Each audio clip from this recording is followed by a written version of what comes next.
Okay, so for my free choice lecture, I chose to do bipolar disorder.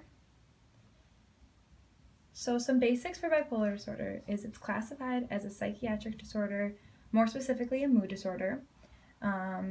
There is defined as extremes in mood or mood instability that affect thinking, feeling, and motivational functioning for the individual. It's usually diagnosed before the age of 30, but it is a lifelong condition. Therefore, it's more common in young adults and adolescents. Because of the extremes in mood, there's a higher risk of suicide or violent actions within these individuals. Often, other disabilities are associated with bipolar disorder, which include anxiety, panic disorders, and OCD. There's been links with genes and heredity as maybe a source of the cause for bipolar disorder. Therefore, if the individual has parents or relatives that have bipolar disorder, it's more likely that they will have it too. And then it's also classified as having two different types of episodes. So there's mania and then there's also depression. So mania is kind of like the highs for the individuals.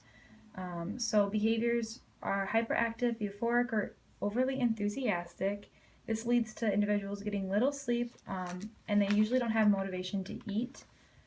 Speech can be rapid or loud, can be accompanied by a psychosis, delusions, or hallucinations. So remember back when we learned about schizophrenia, psychosis is the loss of contact with the sense of reality. So then delusions and hallucinations kind of fall underneath that. So delusions are beliefs are not grounded in reality, and hallucinations involve the different senses that contribute to the individual doing something that they shouldn't or sense something that is not there. When an individual is undergoing a mania episode, range and violent actions are usually common, which can lead to poor judgment. These can include excess spending, so going on spending binges, or inappropriate sexual activity. The depression episode is a little different. This is the low part for the individual. So individuals tend to feel sad, including feelings of despair and hopelessness. And because of these feelings, they have a high risk of self-harm and suicide. There's difficulty with problem solving, concentration, and decision making, which is important as a CTRS to understand, especially when implementing activities during this time individuals undergoing. A major portion of the manifestations are depression, so an individual, for the majority, is in the depression episode. Anxiety, irritability, and worry are common within them, and then there's also the loss of energy for activities in life, so that's another important thing to remember as a CTRS. So there's different types of classifications for bipolar disorder. There's bipolar disorder 1, which is the most common form, and at least this is classified as at least one manic episode lasting more than a week, but there can also be mixed episodes between the depression episode and the manic episode. And then bipolar disorder 2 is at least one major depressive episode and hypomania. And hypomania is elevated or irritable mood over time, and it's a little bit more mild symptoms of mania. And this cycle causes less dysfunction because the symptoms aren't as severe.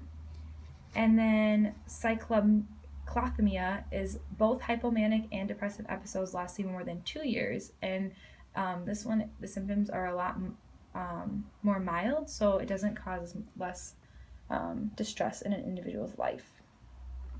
Management for bipolar disorder. A huge thing that is implemented for these individuals is medications because it's essential for controlling the manifestation.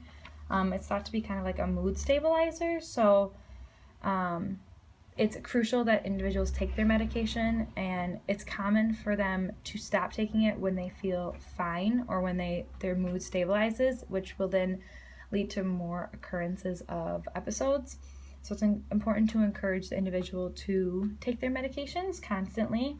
And let's say an individual switches medications or goes back on a medication, it usually takes 2 to 3 weeks for the medication to stabilize the mood. So that's important to remember also.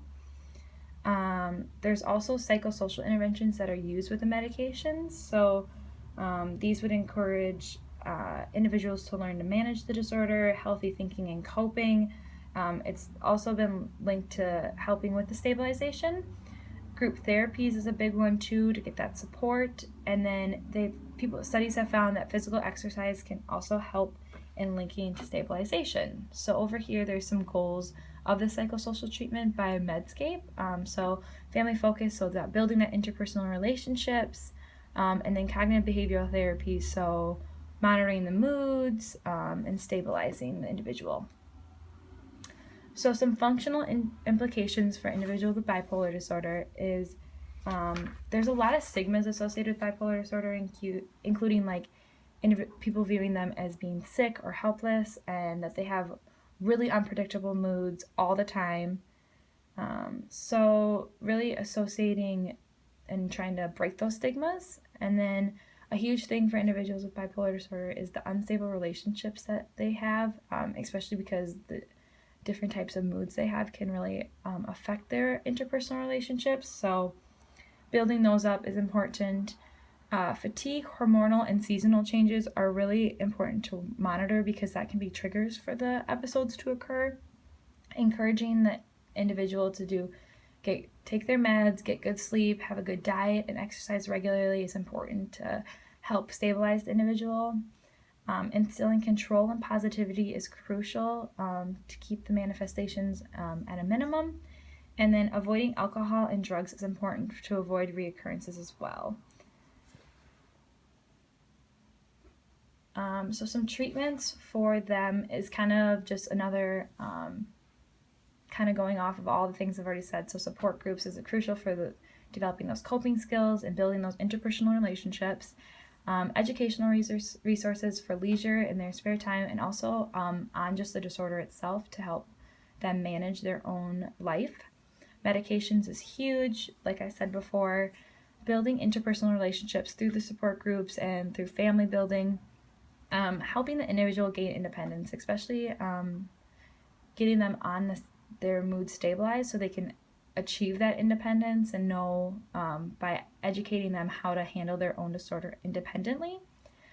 Self-esteem and confidence building is huge, especially when individuals undergo the depressive episode often, because that can really bring down their self-esteem and confidence. Exercise classes and physical activity, like I said, is been found to help stabilize the mood of the individual. Financial assistance is huge, especially if they do like the spending binges during the manic episodes, and then coping with stress. So some different resources I found were this one offers lots of different education and events that are going on, peer support groups, wellness options, as well as some resources and publications for clinicians. So that would be something like as a CTRS we could go to find resources. The second website I found just kind of gives a little bit more overview for us to like learn a little bit more about it, like symptoms, signs, causes, diagnosis, kind of the whole thing. But it also goes on and gives treatment support and then discussion. And the last one I found was pretty cool. It's like an online chat room, kind of almost like a blog for individuals who have bipolar disorder, so they can post lots of different things like I have no time for stigma or discrimination. It's a place for them to vent, and then people what they wish they understood. So I think this would be really important as a CTRS to know this, because we can really understand what they're going through and kind of see it from their eyes. So I thought those were really cool websites to help with it. And then the last is just my references. So I used the Falvo book and then the book that's used for the 326 class. All right, thank you.